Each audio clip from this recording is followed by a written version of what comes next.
السلام علیکم۔ ایک ضروری اعلان ہے جو میں بتانے والا ہوں آپ لوگوں کے لیے۔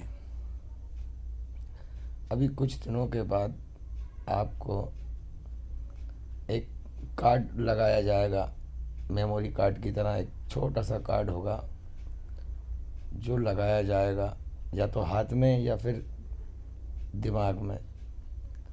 وہ اس لیے لگایا جائے گا، اللہ کے رسول کی مخالفت کرنے والی قوم یہودی جو دجال کو جگانے کا کام کر رہی ہے، دجال کے حکموں کے اوپر لوگوں کو چلانے کا کام کر رہی ہے، دجال کے جھانسے میں لوگوں کو لانے کے لیے اس میموری کارڈ کے اندر آپ کا پورا ڈاٹا رہے گا۔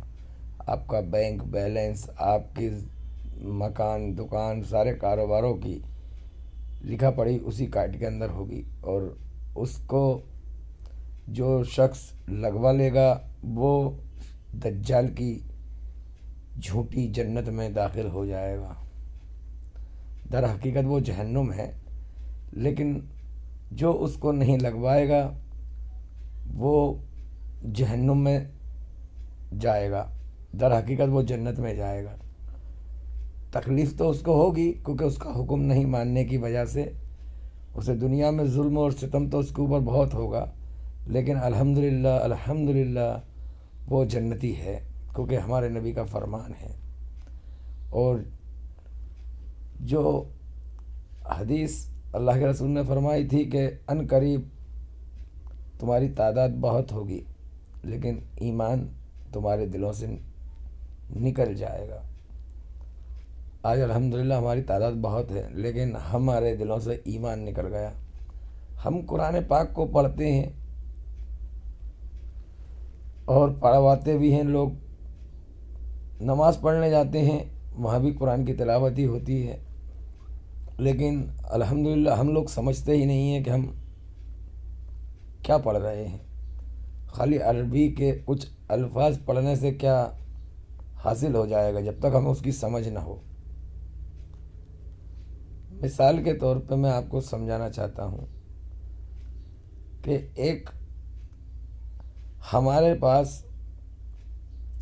کوئی کاروبار ہے اور جس کاروبار میں ہم ماہر ہیں، اب اس کاروبار کو ہم آگے بڑھا سکتے ہیں، اور اگر ہم اس کاروبار میں ماہر نہیں ہیں، نہ تجربے کار ہیں، اگر ہمیں کوئی تجربہ نہیں ہے کون سی کاروبار کے اندر کیا کام پڑتے ہیں، اس کا تجربہ کون سے کاروبار کے لیے کس فیلڈ کے لوگ کی ضرورت ہے، اگر ہم ایک سافٹ ویئر انجینئر یا کوئی اپلیکیشن بناتے ہیں تو ہمیں ایک انجینئر کی ضرورت پڑتی ہے۔ اگر ہم کہیں کہ گیتی پھاوڑے والا مزدور بہت محنتی ہے، دن بھر محنت کرتا ہے، اس کو اگر لے کے آئیں، اگر وہ اس کام کو کرے گا تو کام ہو جائے گا کیا؟ نہیں ہوگا۔ کیوں؟ کہ اس کو دماغی محنت چاہیے، جسمانی محنت کرنے والا نہیں چاہیے وہ سافٹ ویئر بنانے کے لیے۔ ایسے ہی اللہ کے رسول جو دین اسلام کو لے کے آئے وہ قرآن پاک کے اندر اللہ تعالیٰ نے پورا مکمل کر کے بھیج دیا۔ وہ دین آج ہمارے علماء اس کو سمجھتے سمجھاتے تو ہمیں فائدہ دیتا۔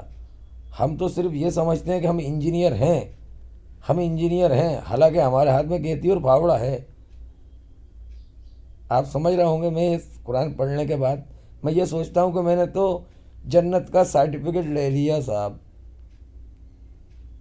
بس جنت میں جاؤں گا، میں نے قرآن پاک پڑھ لیا۔ کیا پڑھنے سے ہی میں اس کو اتنا حقدار بن گیا کہ خالی پڑھ لوں گا یا سن لوں گا تو میں جنت میں چلا جاؤں؟ یہ تو ہماری گمراہی ہے میرے بھائی۔ قرآن پاک تو اللہ تعالیٰ نے بہترین رہبری کے لیے بھیجا ہے۔ اگر آپ قرآن پاک کی صرف پہلی سورت جس سے قرآن پاک کو اللہ تعالیٰ نے شروع کیا ہے، جو 30ویں پارے میں ہے، 30ویں پارے کی قرآن کا سب سے بڑا پارہ 30واں پارہ، اور اس سورت کو اللہ تعالیٰ نے حکم دیا الحمدللہ رب العالمین۔ سب طرح کی تعریف خدا ہی کے لیے ہے جو تمام مخلوقات کا پروردگار ہے۔ اور نہایت ہی رحم والا ہے۔ ہم اگر اس کی عبادت کرتے ہیں، اس کی کتاب پڑھتے ہیں، تو پھر ہم کیوں ظلم کرتے ہیں لوگوں کے اوپر؟ جب ہمارا مالک ہی رحم کرنے والا ہے، ہم اس مالک کے غلام، اس مالک کے بندے لوگوں پر کیوں ظلم کر رہے ہیں؟ کیوں کہ ہم نے قرآن کو سمجھا نہیں۔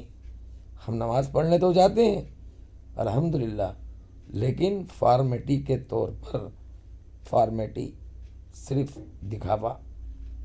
ہم مسجد میں اقرار کرتے ہیں کہ باری تعالیٰ تو بڑا ہے، تیری ذات بڑی ہے، اور تیرے بندوں میں کوئی چھوٹا کوئی بڑا نہیں، سب کو تو نے برابر کا درجہ دیا ہے۔ جو تیرے کلمہ طیب کو قبول کرتا ہے، ان میں نہ ہی کوئی بادشاہ ہے، نہ ہی کوئی فقیر ہے۔ فقیر بھی بادشاہ کے برابری سے کھڑے ہو کے نماز ادا کرتا ہے، اور فقیر نماز پڑھاتا ہے تو بادشاہ پیچھے اس کے سجدہ کرتا ہے۔ رب العالمین تو باقی میں رحم کرنے والا ہے۔ ہم صرف علمدوں کو سمجھ لیں، اور مسجد سے باہر آتے ہی ہم ہمارے کاروبار کے مالک بن جاتے ہیں۔ ہمارے مزاج، ہمارا تقویٰ سب ختم ہو جاتا ہے مسجد کے گیٹ کے باہر ہوتے ہی۔ وہاں اس کے آگے سر جھکاتے ہیں، اس کو مانتے ہیں کہ تو بڑا ہے، لیکن وہاں سے نکلنے کے بعد ہمارے جسموں کے اندر شیطانی روح آ جاتی ہے۔ ہم اس کے اوپر عمل نہیں کرتے، جس کو ہم منع کر کے آئے انہی کاموں کو کرتے ہیں۔ مسجد میں جن کاموں کا ہم منع کر کے آئے، باری تعالیٰ ہمیں صراط المستقیمہ کے رستے پہ چڑھا، پھر ہم آ کے باہر غیر المغضوبوں کے رستے پر چلتے ہیں۔ WHO، یہ غیر المغضوب ہیں، یہ جن سے اللہ ناراض ہوا، نہ ہی ان غیروں کے جن سے اللہ تو ناراض ہوا میں ان کے رستوں پہ نہ چلا، لیکن ہم جان بوجھ کے ان کے رستوں پہ چلتے ہیں۔ دنیا کے اندر مسلمانوں کے بہت سارے ملک ہیں، پھر بھی ان غیروں کے طریقے کو کیوں اپناتے ہیں؟ وہ سائنس، وہ ٹیکنالوجی، وہ WHO جس کو ہم سواستھ وبھاگ بولتے ہیں، پوری دنیا کی صحت کی ذمہ داری جس کو آپ نے دی ہے، جو آپ کے اوپر حکم کر رہے ہیں، یہی تو اللہ کے ناراض والے بندے ہیں، جن سے اللہ ناراض ہوا ہے، جن کو سمندر کے اندر غرق کیا ہے، جن کو نوح کے کشتی کو کنارہ طوفانوں میں دے کر ان کو غرق کیا ہے۔ یہ وہی تو لوگ ہیں جن کے کہنے پر آپ چل رہے ہو۔ کہاں گئے میرے اسلامی دیش؟ آج دنیا کی سب سے اونچی عمارت ہمارے ہی اسلامی حکومتوں کے اندر ہے، اور وہ جن کا حکم آیا تھا کہ دنیا کی ساری بنائی ہوئی چیزوں کو فنا ہونا ہے، ان کا یقین اور ایمان کہاں چلا گیا؟ کیوں اتنی اونچی عمارتیں بنائی؟ کیا دنیا میں جنت بنانا چاہتے ہیں؟ تو یاد رکھو، اللہ نے تم سے پہلے بھی کئی لوگوں کو حکومتیں اور طاقتیں دیں، اور کئی لوگوں نے دنیا میں رہنے کے لیے علیشان بنگلے اور عمارتیں بنائیں، جنہوں کو آج ویران کر دیا۔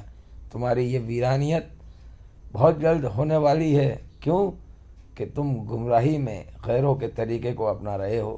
WHO یہ شیطانی تہذیب تمہیں دے رہی ہے، تم اس کو فالو کرتے ہو۔ مسجدوں میں دوریاں بنا لیں، مسجدوں کے اندر حرام چیز کا، سینیٹائزر کا یوز کیا، اور اپنے جسم کے اندر حرام خون، جس کا خنزیر کا گوشت بھی حرام ہے، اس کے تم خون کے ٹیکے لگوا رہے ہو۔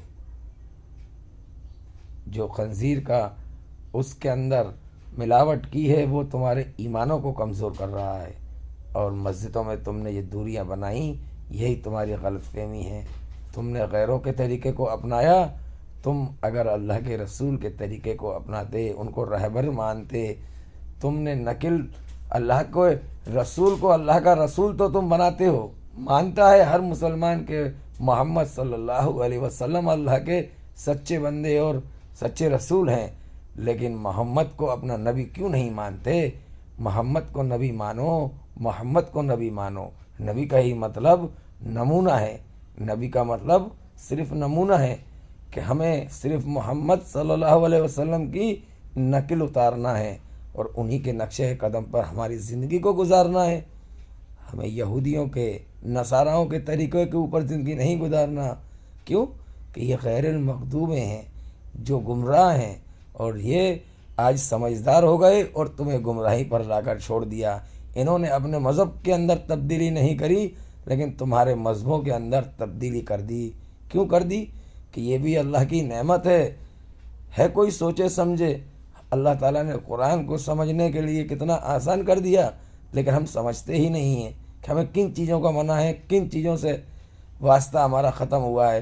اگر ہم نے اسلام قبول کیا ہے تو ہمارا واسطہ کن کن چیزوں سے ختم ہو گیا۔ جیسے کوئی لڑکی نکاح کرتی ہے تو اس کے لیے کیا ہو گیا؟ غیر محرم کو دیکھ نہیں سکتی، کیونکہ قبول کر لیا۔ اب وہ پردے کے اندر رہے گی، شوہر کے حکموں کو مانے گی، نہ ماں باپ کے حکموں کو مانے گی، نہ اب کسی کا حکم کو مانے گی، وہ صرف اپنے شوہر کے حکم کو مانتی ہے نکاح قبول کرنے کے بعد۔ میرے نبی کے زمانے میں جو عورتوں نے حکموں کو پورا کیا، آج آپ سب لوگ جانتے ہیں کس طریقے سے حکم پورا کیا کہ باپ ختم ہو گیا، باپ کے دیکھنے نہیں گئیں۔ کیوں؟ کہ حکم ہے، اللہ کے رسول کا حکم ہے کہ آپ شوہر کی فرما بردار بنو۔ پھر ادھر حکم آیا انسانوں کے لیے کہ تم اللہ کے فرما بردار بنو۔ اگر تم کلمہ طیب قبول کرتے ہو تو صرف اللہ کے فرما بردار بنو، اور ایسے فرما بردار بنو جیسے اللہ نے اپنے رسول محمد کو بھیجا تھا۔ لقد کان لکم فی رسول اللہ، جیسے اللہ نے اپنے بندے کو بھیجا تھا کہ تاکہ تم ان کو دیکھو اور ان کی ہی نقل اتارو، اور انہوں کی ہی نقل اتار کر اپنی زندگی گزارو۔ سارے کام انہی کے طریقے کے اوپر ہونا چاہیے۔ یہی تو قرآن پاک ہم کو سمجھاتا ہے۔ قرآن پاک میں یہی تو حکم آیا ہے کہ ہم محمد کو اللہ کا رسول اور اللہ کا بندہ تو مانتے ہیں، کیا کبھی غور کرا ہے کہ ہمارے مسلمان بھائی محمد کو اپنا نبی مانتے ہیں؟ نبی کا مطلب ہے نمونہ۔ کیا محمد صلی اللہ علیہ وسلم کی ہم نقل اتارتے ہیں؟ ہمارے کاروبار میں، ہمارے خاندان میں، ہماری مسجدوں میں، ہمارے مدرسوں میں ہم محمد صلی اللہ علیہ وسلم کی نقل اتارنے والے ہیں کیا؟ ہمیں ذرا میں غصہ آ جاتا ہے، ہمیں ذرا میں گھمنڈ آ جاتا ہے، ذرا سا علم حاصل کر لیں اور کوئی سوالات پوچھ لے تو اس کو ہم شیطان مردود بول دیتے ہیں۔ کیوں؟ ہمارے نبی کا حکم کچڑا پھینکنے والی کے لیے بھی کہ اس کو دیکھنے گئے، یہ ہمارے نبی کی رہبری ہے، یہ ہمارے نبی کی سنت ہے۔ ان کی ہر ایک نقل ہمارے لیے اللہ نے قرآن میں فرض کر دی ہے۔ فرض جو محمد نے کرا ہے وہی سارے انسان کریں تو میں محمد کے ساتھ ان کو جنت کے اندر داخل کروں گا۔ اللہ نے فرمایا ان آتینا کل کوثر فصل لربک ونہر ان شانیک هو الابتر۔ اے محمد، ہم نے تم کو کوثر عطا فرمائی، یہ دی نہیں ہے۔ اگر لینا ہے ہم سے کہہ رہا اللہ تعالیٰ، محمد کے امتیوں سے کہہ رہا اللہ تعالیٰ کہ ہم نے تم کو کوثر عطا فرمائی، یہ دی نہیں ہے۔ کوثر اگر لینا چاہتے ہو تو محمد کے نقش قدم پر آ جاؤ، محمد کے نقش قدم پر آ جاؤ تو تمہیں کوثر ہے۔ ورنہ محمد کے سگے چچا ابو لہب، جنہوں نے دین اسلام قبول نہیں کرا تھا، مسلمان تو تھے، اللہ کو ایک مانتے تھے، لیکن طریقہ محمد صلی اللہ علیہ وسلم کا نہیں اپنایا تھا۔ محمد صلی اللہ علیہ وسلم کے طریقے نہ اپنانے پر اللہ نے انہی کے چچا کے ذریعے قرآن پاک کے اندر سورت نازل فرمائی اور فرما دیا اے گمراہی میں نہ گزارنا، ہم نے سگے چچا کی مغفرت کا وعدہ نہیں کیا، اس کو ہم جہنم میں بھیجیں گے اور اس کے ساتھ اس کی چچی کو بھی جہنم میں بھیجیں گے۔ یہ اللہ تعالیٰ اسی قرآن پاک میں فرما رہا ہے۔ پھر تم کیوں گمراہی کی زندگی گزار رہے ہو؟ محمد صلی اللہ علیہ وسلم اللہ کے سچے بندے اور اس کے رسول ہیں۔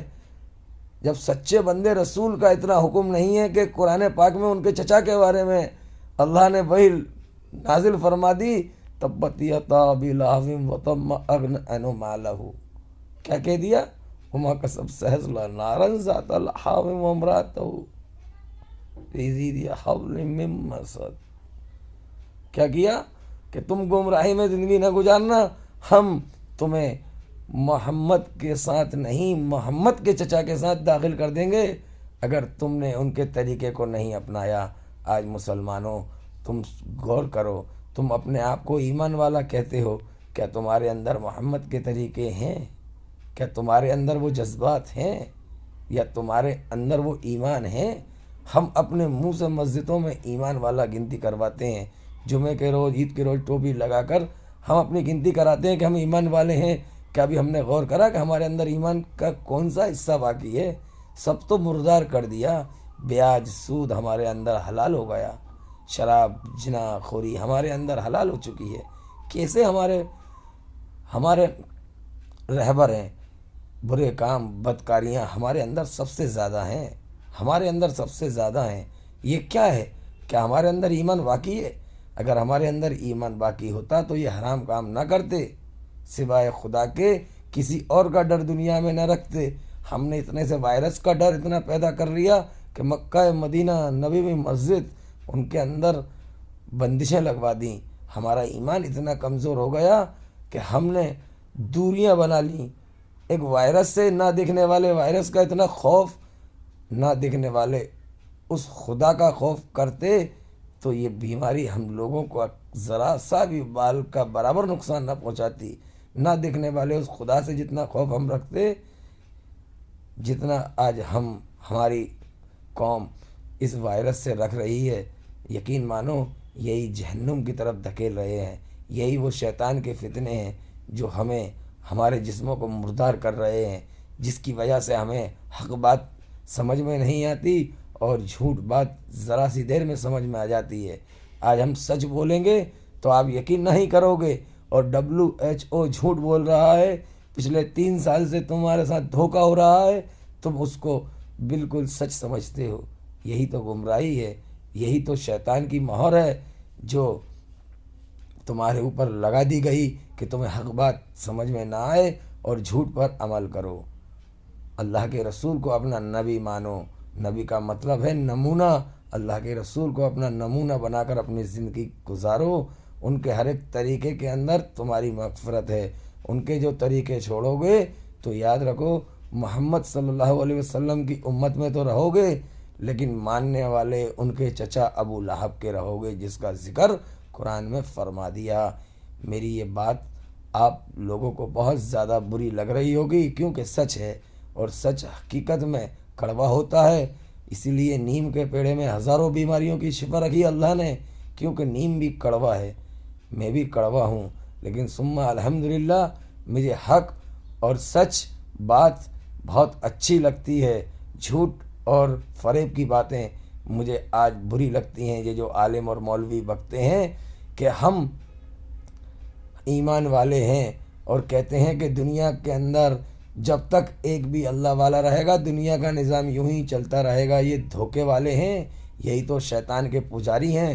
یہی لوگ تو دجال کی فوج اکٹھا کر رہے ہیں جو مسجدوں میں کہتے ہیں، جبکہ قرآن کہتا ہے کہ دنیا تو فنا ہونے والی ہے۔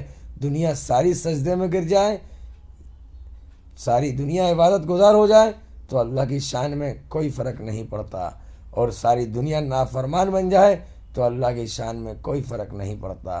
جو عمل کرو گے آپ کے فائدہ ہوگا، اللہ کا کوئی فائدہ نہیں ہوگا، کیونکہ اللہ وحدہ لا شریک له، وہ تنہا اکیلا ساری سلطنت ساری قدرت کا مالک ہے۔ وہ چاہے جو کر دے، وہ چاہے زمین اور آسمان کو پلک جھپکتے میں ختم کر دے، وہ چاہے تو اس زمین کے اوپر آسمان کے برابر پہاڑ بنا دے۔ اللہ عالم الغیب ہے، اس کو کسی کی ضرورت نہیں ہے اور اس کے ساتھ کوئی شامل نہیں ہے۔ یہ شرک نہ کرو کہ دنیا یوں ہی چلے گی۔ لوگوں کو گمراہی میں نہ ڈالو کہ تم جو چوری کر رہے ہو کرتے رہو، زنا خوری کر رہے ہو کرتے رہو، یہ سارے برے کام کرتے رہو، دنیا تو چلتی رہے گی۔ کیونکہ ہم بیٹھے ہوئے ہیں ابھی داڑھی والے، ٹوپی لگا کے لوگوں کو ٹوپی پہنا رہے ہیں۔ یہ سارے برے کام بند کرو اور سنت رسول کو اپنا اصل زندگی بناؤ، سنت رسول کو فرض والی زندگی بناؤ۔ یاد رکھو اے ایمان والو، تم بہت جلد فنا ہونے والے ہو، جیسے کہ میرے نبی نے بتایا تھا کہ 100 میں سے 99 تم قتل کر دیے جاؤ گے۔ اگر تمہارے ایمانوں کو نہیں سدھارو گے تو ان 100 میں سے 99 والے بننے کے لیے تم پورے تیار ہو چکے ہو۔ کیونکہ تم گمراہی اور فریب میں مبتلا ہو. تمہیں دنیا کی شان اور شوکت، دنیا کی زندگی پسند ہے، اور آخرت سے تم اتنے ہی دور ہو جتنا زمین اور آسمان کے اندر درمیان خلق ہے. اتنے دور ہو چکے ہو، تم اپنی آخرت کو بھول چکے ہو. تم نے اپنے کلمے کو، بنیادی کلمے کو جو اسلام کی بنیاد ہے، اس کلمے کو قبول کرنا چھوڑ دیا، اور تم اس کلمے کو چھوڑ کر غیروں کے کلاموں کے اوپر جاتے ہو، غیروں کے حکموں کے اوپر جاتے ہو.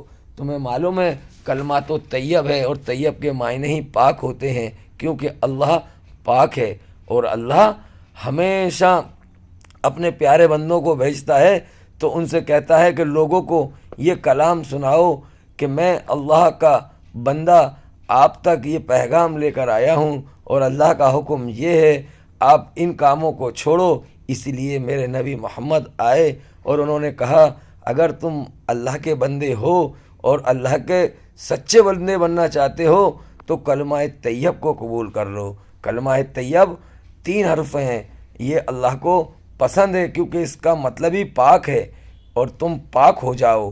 اس کو قبول کرتے ہی تم اللہ کے سچے بندے بن جاؤ. پہلا کلمہ طیب، تو طیب سے تو، طیب سے تیری تجارت، ترقی تیرے دین اسلام کی، طریقہ تیرے رسول محمد صلی اللہ علیہ وسلم کا. یہی وہ کلمہ طیب ہے جو سگے چچا ابو لہب نے قبول نہیں کیا. کیوں نہیں کیا؟ کہ طیب سے تو ہے پاک، طیب سے تیری ہی تجارت کروں گا لیکن طریقہ محمد کے پہ نہیں چلوں گا. یہی میرے نبی کے چچا کا فرمان تھا کہ میں محمد کے طریقے پہ نہ چلوں گا جس کی پرورش میں نے خود کی. یہ گھمنڈ، تکبر، غرور کی وجہ سے اس شخص کے لیے اللہ تعالیٰ نے وحی بھیج دی. قرآن میں کیا فرما دیا؟ جو کلمہ طیب کو قبول نہیں کرے گا وہ جہنم میں جائے گا، کیونکہ سگے چچا کا حکم آ گیا، اور ہم غلط فہمی میں، گمراہی میں زندگی گزار رہے ہیں. شیطان نے بہکا دیا، ہمارے دل مردہ ہو چکے. چند دنوں کے بعد یہ میموری کارڈ جب لگ جائے گا ہمارے جسم میں تو یہ عربی میں نعتیں اور رسول جو ہم پڑھتے ہیں نا، مسجدوں میں تقریر کرتے ہیں، یہ سب بھولنے والے ہیں. یہ سب بھولنے والے ہیں الحمدللہ. ابھی آپ دیکھو جو آپ شیطان کے فن کے اندر بیٹھ چکے ہو، وہ شیطان جو آپ کے اوپر بایو ویپن بار کر رہا ہے، یہ 5G کے بعد جب آپ کے موبائل کی طرح جب آپ کو نچایا جائے گا، جیسے آج تم ٹچ اسکرین موبائل کو جہاں چاہو وہاں لے جاؤ، جو چاہو وہ دیکھ لو، آپ اپنی انگلی کے اشارے سے یہ ساری چیزیں کر دیتا ہے، ایسے ہی اب ان کی انگلی کے اشارے سے آپ سارے وہ برے کام کرو گے جن کا حکم آیا تھا کہ گلیوں میں زنا ہوگا. ماں اور بیٹے